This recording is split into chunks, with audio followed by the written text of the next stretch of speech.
ከጌታችን ከኢየሱስ ክርስቶስ ውጪ ቤዛ የሚባል ነገር የለም።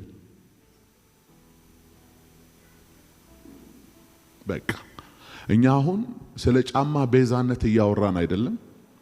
እኛ አሁን ስለ ገንዘብ ቤዛነት እያወራን አይደለም። አሁን እኛ ስለ ሙሴ ቤዛነት እያወራን አይደለም። እነዚህ ሁሉ አይመለከቱን።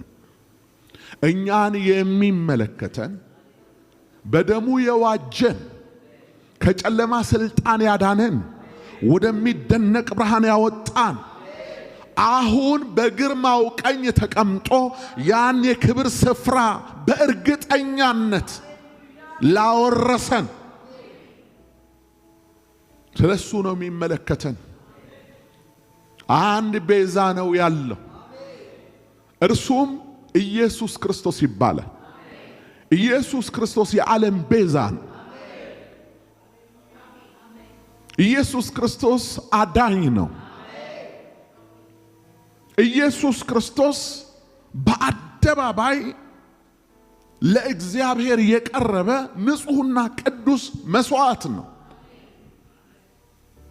ይሄንን አለመናገር አይቻልም።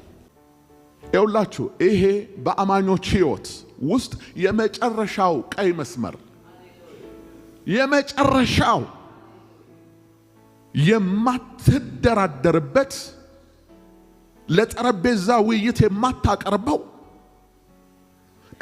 ብለ እንኳን ጆሮን ከፍተ የማትሰማው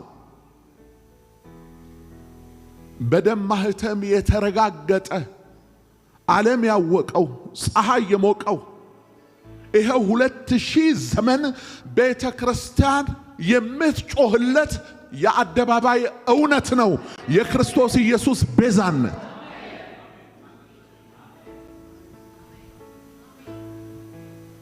ይሄ መራራ እውነት ነው።